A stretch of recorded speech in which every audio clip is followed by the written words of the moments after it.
Hello everyone, তোমরা সবাই কেমন আছো? আশা করি সবাই ভালো আছো আর আমিও ভালো আছি। তো দিনটি ছিল 18ই জুন।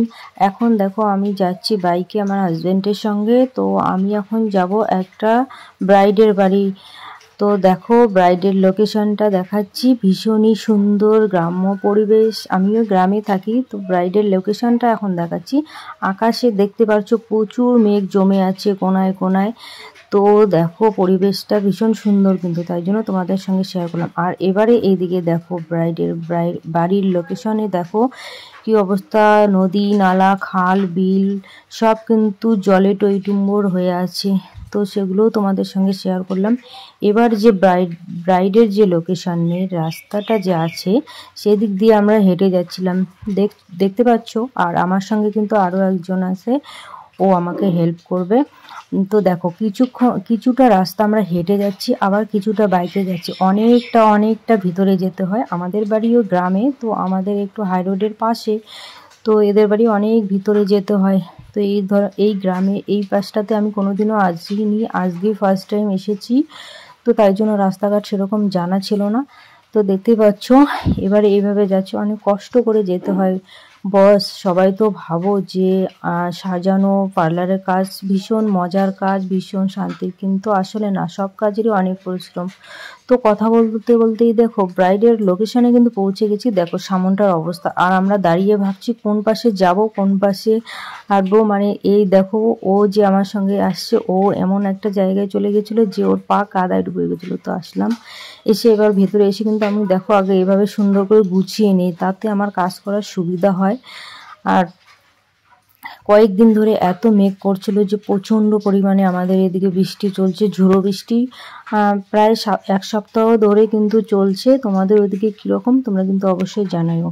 আর হ্যাঁ, যারা নতুন দেখছো আমার চ্যানেলটি সাবস্ক্রাইব করে দিও। আর ফেসবুকে যারা দেখছো আমার পেজটি ফলো করে দিও। রানী বিউটিশিয়ান আমার পেজের নাম, আমার ইউটিউব চ্যানেলের নামও রানী বিউটিশিয়ান। তো দেখো এবার ব্রাইডকে দেখাচ্ছি। দেখো ব্রাইড ভীষণই শান্ত প্রকৃতির, আর ওর সাথে আমার কাজ করে আজকে ভীষণ ভালো লেগেছে, কারণ ও কোনো ডিস্টার্ব করেনি আর খুব চঞ্চলও না, ও ভীষণ শান্ত ছিল। তো এইভাবে কাজ করতেই দেখো তারপরে একটা জিনিস আমার হঠাৎ মনে পড়ে গেল। কারণ যখন আমি এগুলো কাজ করছিলাম তখন না, যখন ফাউন্ডেশন মানে সব কাজ কমপ্লিট করার পর তারপর যে আমি পাউডার বসাতে যাচ্ছিলাম, তো পাউডার বসাচ্ছিলাম আর একটা জিনিস খুব মনে পড়েছিল আর হাসি পাচ্ছিল। কারণ এর আগে যখন একটা ব্রাইডের বাড়ি সাজাতে গিয়েছিলাম তখন আমি সাজাচ্ছিলাম, আর ফার্স্ট টাইম ঘরটা বন্ধই ছিল, দরজা লক ছিল। তারপরে দরজাটা খুলে দিতে হলো তাদের প্রয়োজনে, বাড়ির লোকেদের। তো তখন আমি খুলে দিলাম, দেওয়ার পরে এরকম চোখে সাদাটা বসিয়ে রেখেছি কনসিলার, আর মুখে পাউডার দিয়ে রেখেছিলাম। তারপর একজন বয়স্ক আর একজন কম বয়স্ক দিদি এসে বলতেছি, এ মা কি অবস্থা, কিভাবে সাজিয়েছে, ভূত বানিয়ে দিয়েছে, এরকম চলবে না। আর আমি কিন্তু কিছু বলছিলাম না, চুপচাপ সাজিয়ে যাচ্ছিলাম, কাজ করে যাচ্ছিলাম আর হাসছিলাম মনে মনে, কিচ্ছু বলছিলাম না। এবার বলতে আসে আরও নানান রকম কথা, তো এটা কি হবে হেন তেন। তো এবার ব্রাইডই তখন প্রশ্নের উত্তরটা দিয়ে দিল, মানে যেটা বলতে হয়।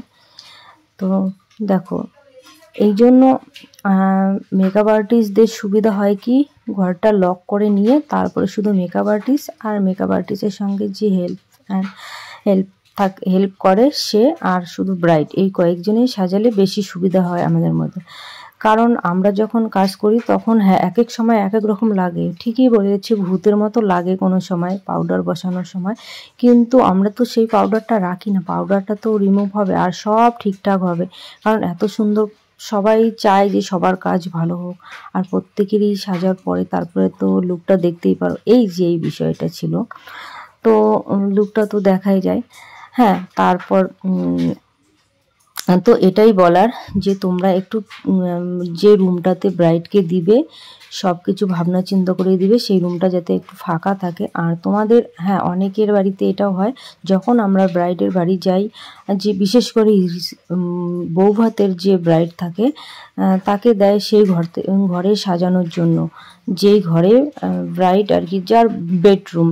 তো যখন আমাদের অর্ধেক সাজানো হয়ে যায়, তারপরে শেষের দিকে একটা কাজ আর কি বাকি থাকে, তখন অনেকে এসে বলে যে এই ঘরটা এখন ছেড়ে দিতে হবে, আমরা খাট সাজাবো, মানে বিভিন্ন ধরনের এখানে কাজ করব। তো সেটা তোমরা আগের থেকে বিচার বিবেচনা করে সেরকম রুমে দিবে, যাতে আমরা সুবিধা মতো কাজ করতে পারি। আর কাজের সময় নড়াচড়া মানে কিন্তু মনটাও অন্যরকম হয়ে যায়, আর কাজের থেকে সে বিভ্রান্তি ঘটে, তো সেটা ভালো লাগে না। তো যাই হোক, অনেক কিছু বললাম, তোমরা কেউ কিছু মনে করো না, এটা প্রত্যেকের সুবিধার জন্য বললাম, তোমাদের যেমন সুবিধা আমি দেবো। তো দেখো এবার ব্রাইডের পছন্দ মতো হেয়ারটা কার্ল করে দেওয়া হয়েছে আর ছেড়ে দেওয়া হয়েছে। তো ওকে কেমন লাগছে তোমরা অবশ্যই কমেন্ট করে জানিও, ভালো লাগলে একটা লাইক কমেন্ট শেয়ার করে দিও। আর দেখা হচ্ছে, তোমরা ভালো থেকো সবাই, দেখা হচ্ছে অন্য ভিডিওতে।